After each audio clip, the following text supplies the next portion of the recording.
Chapter 25. No one but Tom could know just how much effort it took to arrive at Coughlin's carpentry, but he also knew he was not leaving there empty-handed. Jimmy Coughlin was standing down a coffin in the yard when Tom limped through the gate. Jimmy glanced over and realized who it was and straightened, flinging down his sandpaper that was curled around a block of timber. "What the hell are you doing here, Catchlove?" "I've come to make you an offer." Jimmy's gaze narrowed and his eyes hooded with lack of understanding. His lips stuck out when he made this gesture, adding to Tom's notion that he was dealing with a man of very low wit.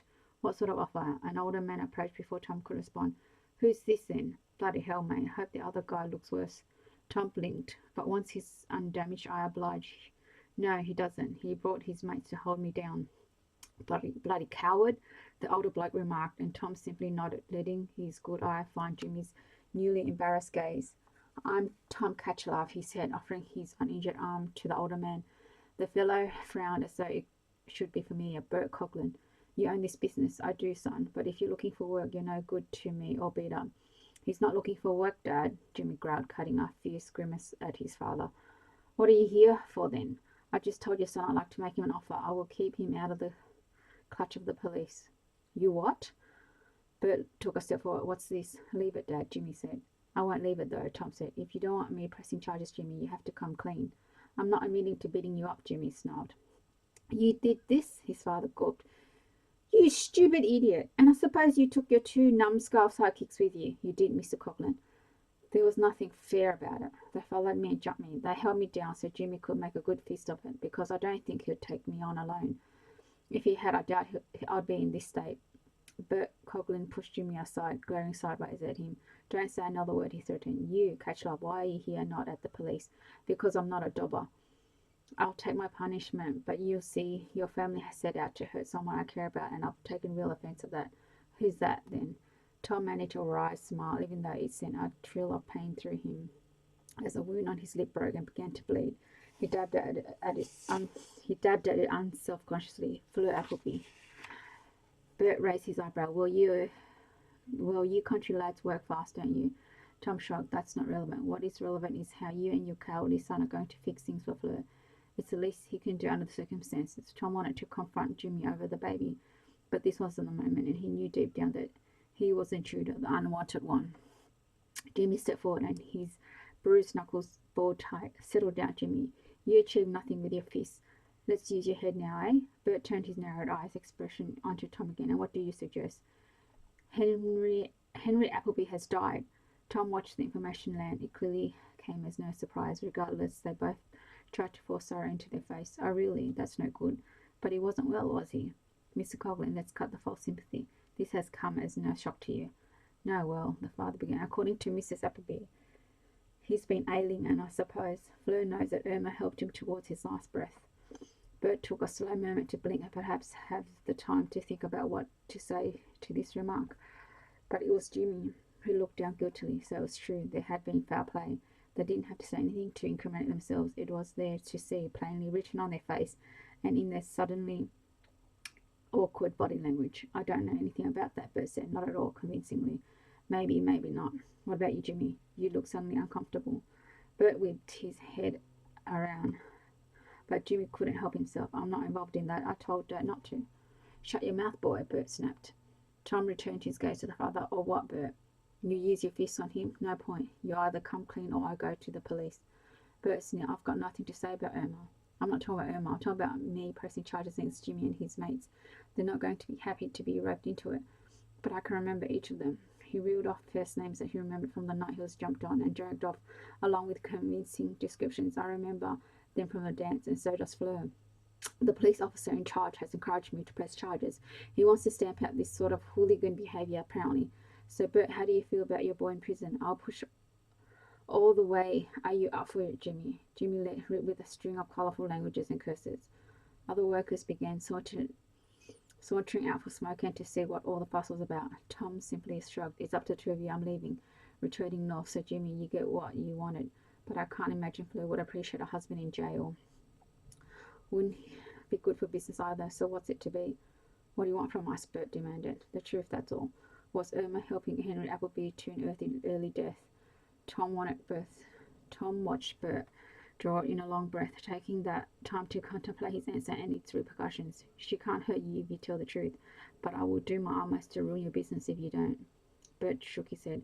I never wanted any part of this. All I wanted was to get into undertaking. I could have opened up my own funeral house. Why didn't you?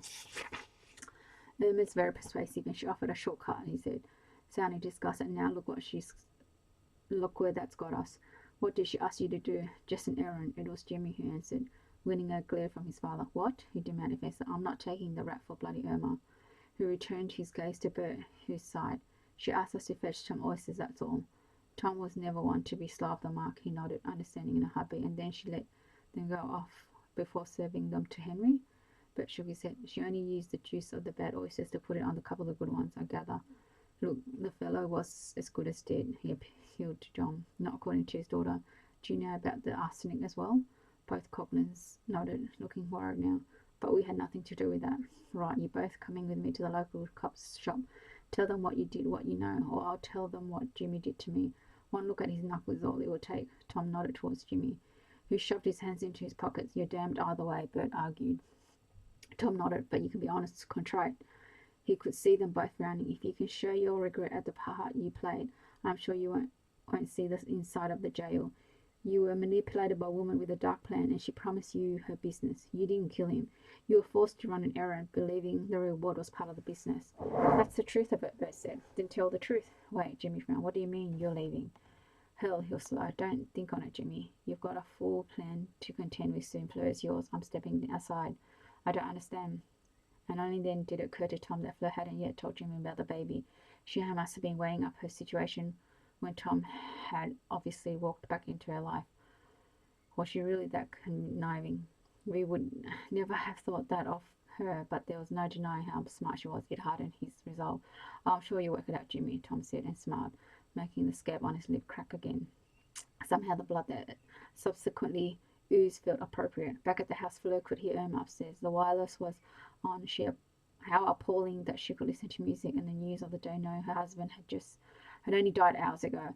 Fleur swallowed the bile and didn't linger, moving straight through to the mortuary where she laid out tiny Alfie. He was beginning to look seriously dehydrated. She would attend to that now, and should the Wrens wish to bid a final farewell before their child was laid to rest, their son might look as plump and pink as he had looked in life. Somehow she managed to get through that visit with only that single mention of Tom, which she had deflected well enough. Claire had been too preoccupied to ask after him, which was a mercy. Fleur would have to tell her friend soon, but he could wait. But by then she hoped to be in far more control of her pain over losing him. It still made no sense. After returning from collecting Alfie, she had taken delivery of the envelope from the Alberton Hotel. On the front it simply read, for Fleur Appleby, in a small, neat lettering. Inside was cash and a note in the same handwriting that said, thanks anyways, Fleur, but no need to pay my bills. Yours always, Tom. Now she was more confused than ever. Those first 10 brief words seemed to possess Tom's residence, and the final 3 encapsulated the love she had felt in his arms, beneath his lips, and in his bed. This was Tom for sure, and yet it was surely an impostor. The Tom she had left that morning was not this Tom who had written the note and returned her money. Somehow that was incredibly hurtful. It was as though he was fully washing his hands of her. Now they owed each other nothing. But why? What occurred between this morning when she had kissed him goodbye and when he wrote that note? She could count the times in a few hours something had happened, something big, to change his mind from a man in love and wanting to marry to a man walking away from her. What had she done? Tears welled as she pushed and pulled at the conundrum, and she let them fall. No one was watching, no one alive anyway. Alfie was here, and he was relying on her. He took priority over Tom. She washed her hands with great care, pulled on her special apron, and within moments had lost herself to her work, all her focus on attending to Alfie. The task was quick on such a tiny body, but Fleur could not help lingering. It wasn't enjoyable so much as satisfying, and it created a warm feeling within her as she took extra special care with his fragile skin and delicate hair. And through it all, she had prepared Alfie for his final journey. She felt all the rottenness and canker of Irma's involvement in her life leaching away. It was as if Alfie's beauty replaced it, Each dainty and precise action on the tiny body refills Fleur's heart with affection. She found it uncanny how death seemed to be bringing her back to full vigor. Alfie was reminding her about all that was precious in life. Irma was not important, and her sinister actions, true or false, were now in the past that could not be changed. But Alfie was important. His brief life had meant joy, and Fleur wished she could brood on all that was brilliant in her life and leave the past behind. That meant no longer dwelling on her father's mode of death, which would be hard to let go of. But now, all of a sudden, Tom was her past too. He represented her future for a brief, glittering period. Love, marriage, a child or children of their own. Find one thing, she pleaded with herself, and she focused on her plan for a new business, a new enterprise, a new era for her, which she could run exactly as she wished. And in caring for Alfie, washing his tiny body, combing his wispy golden baby hair, massage his little hands and feet away from their stiffness, simply reinforced to Fleur that this was what she was born to do. More than that, she knew she was the best in her craft. She didn't need this house anymore. She didn't need Appleby's reputation or to be remembered for overcoming Irma's voraciousness. And as much as she loved Tom, she didn't need him for her business. She wanted to let that thought take root. But a small voice followed up. But you need him for everything else. He is you. You have become one. What she needed to do, she understood now as she carefully buttoned on Alfie's white christening gown, decorated with tiny blue embroidered bunnies, was to let go of it all the pain of being an orphan, of losing the mother who had adored her, of losing the father who she knew had loved her unequivocally, and of losing Tom, the only man she had ever felt any romantic attraction to. They were all gone now. She would have to start her life afresh alone. She looked at Alfie's peaceful, pink and cherubic again after Fleur's careful ministrations and looking like the angel that she believed he'd become in her life. There you go, Alfie, she whispered, and placed a gentle kiss on the baby's cool forehead. Rest peacefully now, she murmured as she lifted the tiny body into a satin-lined coffin wrapped in the softest of woolen baby blankets. All of this, including the burial license of £3.15, she would give to the family, and in that moment Fleur decided that every infant under 12 months who came into her care would be given the same treatment at her expense.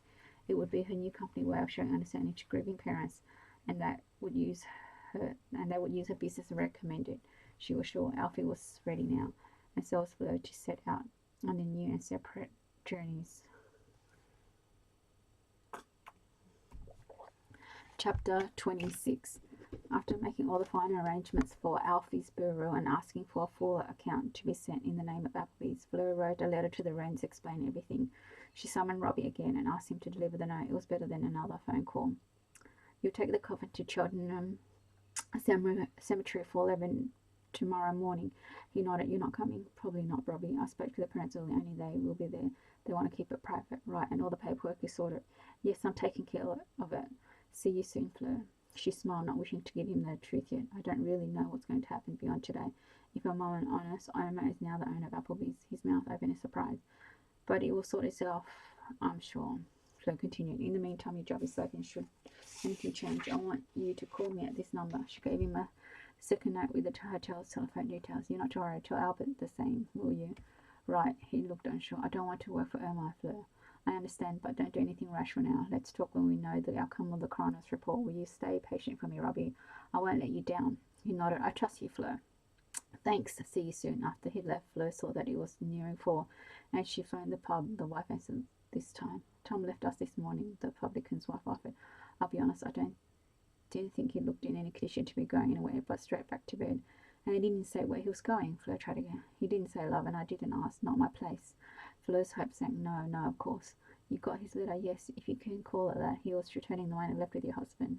Like that, is it? You two have a tiff. No, that's the thing, she said, glad to be talking to another woman in this way. I don't know what happened. What do you mean? Tom and I, well, I thought we were going to be together for keeps. Fleur didn't want to discuss the engagement, so she kept it vague. We talked about marriage and family, you know, how people in love do. He didn't strike me as a Lothario. Love, not at all, truly. I considered myself a good judge of character, and whatever Tom might be, he's not that too. Quite a shy lad, really. He wasn't shy, Fleur thought, but she didn't want to explain. It was Tom's way to be restrained, to listen more than he spoke. I just can't understand it. There's no explanation, so I don't know what happened. for him to just leave, especially in such a wounded condition. Well, whatever you wrote in that note, love, it obviously tipped him over the edge. Fleur felt a flash of alarm. Note? The one we sent upstairs to him this morning. None of my business, of course. But we thought it was strange that you sent a lad into the pub with a letter. But then I thought perhaps it's romantic. I used to do that sort of thing when I was young too. But I didn't send anything, Fleur frowned. You said a lad brought it in. Yes, just a kid. I was the person closest. He gave me the letter and said it was for the person on the front. We sent up to Mr. Catchluck immediately, and then he left. About 20 minutes later, thanked us, paid his bill, and walked out. It wasn't from me. Really, I did ask. And he said a woman gave it to him. Had Applebee's on the back. Why would I ask someone to deliver a note when I had just been with Tom and was planning to return later today? It was a rhetorical question, but the woman answered all the same with an edge of indignant in her voice. Search me, love. It's not our business. No, I'm sorry. Please forgive my tone. I'm upset. My father has passed on, as you know, and this has been off a few hours. Nothing to forgive. I'm sorry it didn't work out with your young man. We thought he was a nice fella. I think I'm going to need a room later today. Are you able to accommodate me, please? No worries, love. Easily fixed. Fleur was glad she didn't inquire further. I'll be up in a couple of hours. Perhaps I can have Tom's old room. Fine, see you then. After bathing, redressing, and packing a small suitcase, Fleur took a final look around her bedroom. She flicked off the light and closed the door slowly and deliberately, as though shutting off an era. She wanted to step into her father's room to smell his presence, but she could hear Emma moving around in there, and she didn't want to give her the satisfaction of seeing Fleur in such a private, emotional moment. Perhaps when she returned to pick up the rest of her things, she might snare the chance to be alone upstairs. I'm leaving now, Emma. Fleur heard footsteps in the door open. Oh, good. Emma sounded genuinely delighted. I'll leave the keys to the mortuary on the telephone table. And the final body? The funeral is tomorrow, Fleur replied. I've got the carpet in the corner. You don't have to worry about any of it. Robbie will collect it once we know the time. I'll need to make some final arrangements for the family, but I can do that from elsewhere. Fine, make sure you leave the keys to the chapel. I shall be changing all the locks, Emma warned. No need, I have no keys. Even so. Well, good luck, Fleur. I'm honest enough to say I don't wish you the same. I know what you've done, Emma, but I can't change the outcome, nor can you prove it. Now hurry along. Let's get all the Applebee stench out of this house. Oh, and you better grab that photograph of May, or I will suddenly enjoy tossing it in the rubbish heap. You are amazingly cruel, Fleur said. Her tone bordered on fascination. I'm sure you make a good study for someone who looks into personalities and disorders of the human mind. I'm not about being cruel, Fleur. It's about being pragmatic. What is happening suits me, at any cost, obviously. You've always had your head in the clouds. The real world is cruel, as you say, so you need to protect yourself and what's yours. You haven't done a very good job of that. Before Fleur could respond, there was a firm rap at the door. She was halfway down the stairs anyway, so decided to answer it, hoping against hope that it might be Tom. A change of heart, a final conversation. A chance to find out what he was thinking. Whoever it was, it had to be important for someone to ignore the cloth wrapped around the door knocker and the closed curtain. She opened the front door to see Detective Inspector Green on his own this time. Oh, hello again. Weren't expecting. He removed his hat. Good afternoon, Miss Appleby. Mrs. Appleby, he said, looking past Fleur's shoulder to where Emma stood not far behind. I have some news. I wanted to give it to you myself and in person. Come in, Fleur said, feeling a pit open her stomach. This didn't sound like the sort of news you wanted to hear. Yeah, thank you. He stepped inside and followed them into the sitting room. No one sat. Another woman smoked. Fleur regarded the inspector with trepidation. Finally, he spoke spines. Oh, well, I'll get straight to it. We've heard from the coroner. He waited a beat, but again was met with silence. Miss Appleby, I'm afraid to say that there will be no coroner inquiry into your father's death, which means no post-mortem. What? Fleur stepped back as spares flooded her. How can this be? Please sit, he urged. I don't want to sit, she snapped, glancing at Irma, who looked like she'd just won first prize in something important, licking her lips with glee as her fat fingers formed chubby fists of triumph at her side. Miss Appleby, Fleur, may I explain? Is there any point? I think you need to hear the rationale. You know, I felt there was reason enough to at least pursue a post-mortem. Fleur just shook his head in dejection as he continued. You see, the coroner did give it due consideration, but it was explained to me that given everyone, including the doctor and you, agreed that Henry Albert's liver was compromised through alcohol poisoning and would likely show cirrhosis, the elements you were searching for were toxicity from shellfish poisoning, arsenic from rat poisoning. He paused, and again no one said a word. We know Henry ate a dozen oysters. Your claim of deliberate poisoning was not backed by any proof, and the cook's awareness of your old oyster shells in the backyard is at least circumstantial, as I warned. The coroner assured me that even if the poisoning could be established, there's no evidence that can categorically point a finger at Mrs. Appleby as the culprit. Irma gave a grunt of satisfaction, and Fleur's shoulders drooped further. But the arsenic, Fleur began anxiously. No one consumes that willingly. If it's in his body, he's been poisoned, and we had proof and witness to say Irma was getting through an inordinate amount of rat killer. Again, that's all circumstantial. You have no actual proof of her feeding it to your father, other than my test. She refused to drink it. It's your word against her. There was no witness, and I would hardly deny any wrongdoing with rat poison. Inspector, it's a ludicrous suggestion, Irma said, disappearing with a haughty expression into her chin. She stood straighter, with pinched lips that spoke of self-righteousness. Fleur had to look away, beyond despondent. But it's more complicated than that. The pathologist at the hospital explained to me that arsenic is present in so many everyday items, from medicine to rat killer, but especially prevalent in mortuary products. Fleur spoke over him. I was told it's in plenty of fluids that you could use every day in the mortuary: disinfectants, deodorizing compounds, cosmetics, and so on, Green said. Fleur nodded in gloom. He's right, Green sighed. So just to be clear on what I've been advised, even if traces of arsenic has been found in Henry's body, it would not have proved that you wanted to prove. Mrs. Appleby's defense counsel would still rightly argue that Henry was around arsenic every day. Not in the amount she was giving him, Fleur bristled. But she knew there was no point arguing. I can tell I'm not going to be able to take this any further, Inspector. He shook his head. Not without some sort of corroborating factor. Like what? A witness or witnesses who would testify to what you allege about Mrs. Appleby. They would have to be prepared to stand on the dock and affirm what they know under oath, and to be interrogated by her defense. Fleur sighed again. Well, I don't have anyone who can. He gave a small shrug. You have to let this go, Miss Appleby. The law sees that there is too much doubt in this instance to incriminate Mrs. Appleby. This means I'm free of all uncertainty over Henry's death? Irma asked. It does, Green said. You are free to arrange the funeral of your husband, and the case is closed. I've organised for Miss Appleby to be transferred back here. Is that what you want? Yes, Fleur said firmly, but before Irma could speak, I will prepare my father. Well, thank you, Inspector Green, Irma said, sounding buoyant. I'm delighted to cast off this shadow now. I can get on with grieving for my beloved husband, working on how to live as a widow. Yes, and the inspector got no further, as another firm rap on the door startled them. This was sounding like a poor pantomime, Fleur thought, and remorse playing the role of the wrongly accused with spectacular credibility.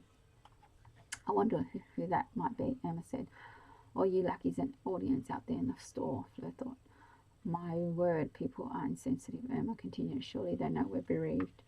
Fleur, perhaps you could escort the inspector out and send away any other callers. I'm going to my room to pray for Henry. Fleur had to use all her willpower not to walk over and slap Irma for her horribly hammy acting. Good day, and thank you, Mrs. Appleby. Shall we? Green said, but Fleur had not moved. She was staring at the swirling pattern on the carpet, knowing that once the policeman left, that was it for her father. He would be put in his grave without justice. Green made to leave. Oh, look at the poor wretch, Irma said. I can appreciate how upsetting it must be to realise how unfounded claims have been thrown out by the coroner.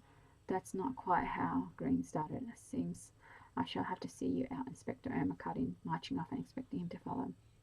Fleur heard Irma opening the door, and sudden shock silence before she heard another man's voice in apology. Bowers? Sir, there was a moment's pause when she presumed that a subordinate had removed his hat and nodded at Irma. Mrs. Appleby? What's going on? Green urged. Can I come inside, please?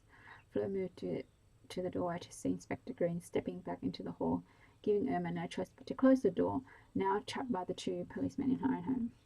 Hello again, Miss Appleby, Bowers said, catching sight of Fleur hovering. A curious turn of events down at the station. We've got witnesses that attest that Miss Appleby was planning the death of Henry Appleby, first through the use of rat poison and then, more recently, using rancid oysters. Fleur couldn't believe what she was hearing and stepped up to form a trio of listeners, feeling lightheaded with relief. Irma's jaw had dropped open in a shock. Tell me, Green instructed. It's a father and son coffin makers who have had dealings with the Applebys over the years, but more recently with Mrs. Appleby.